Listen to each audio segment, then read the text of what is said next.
Der Wildfire kombiniert die Gummimischung eines klassischen Antis mit der Gefährlichkeit von halblangen Noppen. Wir schauen uns an, was dabei herausgekommen ist.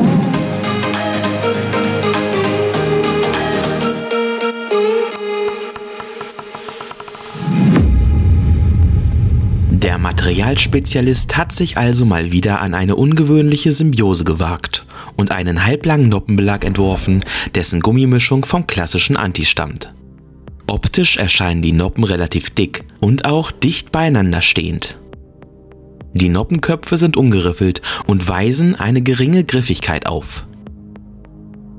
Härtemäßig liegt das Gummi im oberen Bereich. Preislich ordnet sich der Belag im mittleren 40-Euro-Bereich ein.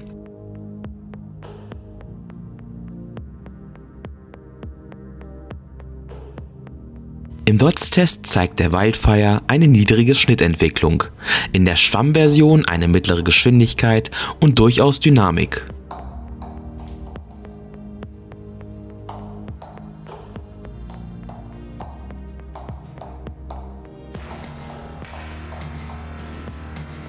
Und in der OX-Version einen direkten Ballanschlag.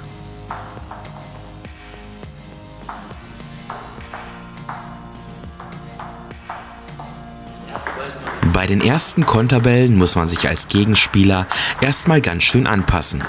So sehr ziehen die ankommenden Bälle nach unten. Die Ballflugkurve ist bei der Schwammversion dementsprechend sehr flach und abfallend. Das Grundtempo liegt im mittleren Bereich.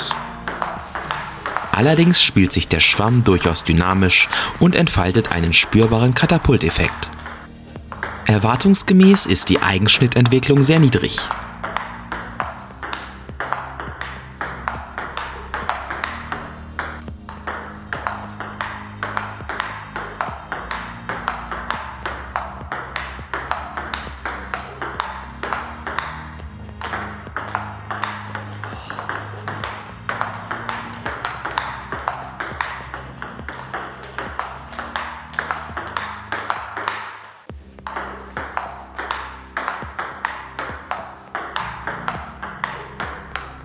Vorwegnehmen können wir, dass der Wildfire auf jeden Fall auch auf der Vorhand einsetzbar ist.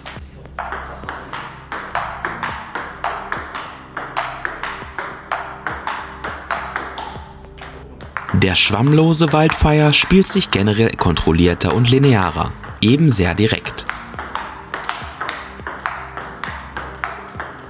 Was ebenfalls festzuhalten ist, dass sich das Teil sowohl passiv als auch aktiv spielen lässt, was ein gewisses Potenzial an Variabilität bringt.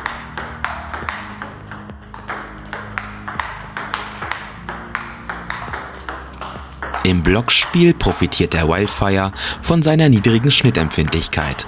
Auch hier erlangen die Bälle eine flache, abtauchende Flugbahn.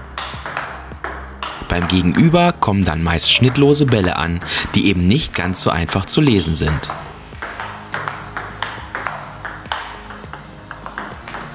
Insbesondere bei früh über dem Tisch gespielten Bällen entfaltet der Belag noch etwas mehr Gefährlichkeit.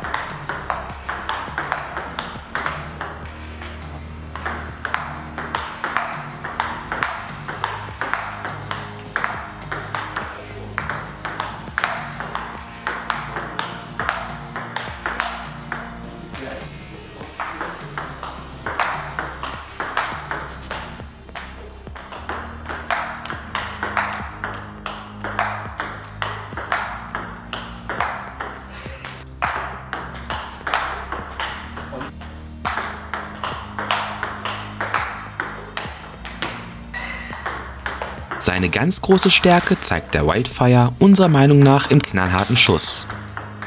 Neben der hohen Durchschlagskraft ist es hier ganz klar die Spinlosigkeit, die dafür sorgt, dass die abtauchenden Bälle kaum zu blocken sind. Das gilt übrigens sowohl für die OX als auch die Schwammvariante.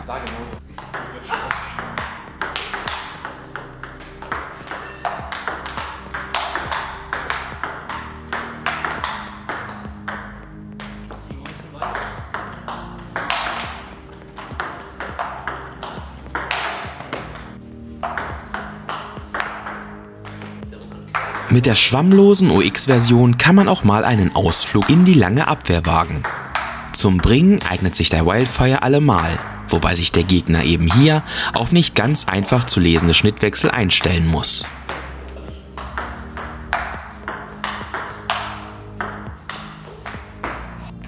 Auch das Drücken auf Unterschnitt dürfte sicherlich zu den Stärken des Wildfire gehören. Mit geöffnetem Schlägerblatt kann man die Bälle wirklich früh überm Tisch zurückbefördern und dabei auch auf flache, abtauchende Flugbahn setzen.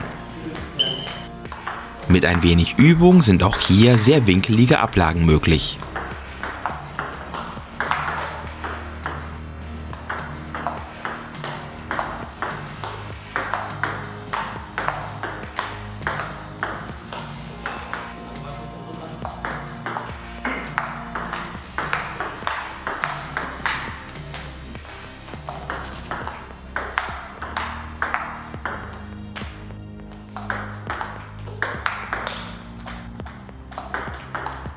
Generell ist der Wildfire unserer Meinung nach auf das tischnahe Spiel ausgelegt.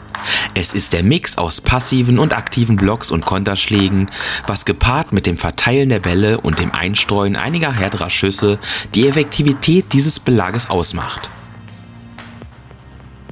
Unterm Strich ist der Wildfire also sicherlich etwas speziell und nicht ganz so einfach zu spielen, dürfte aber durchaus seine Anhängerschaft finden.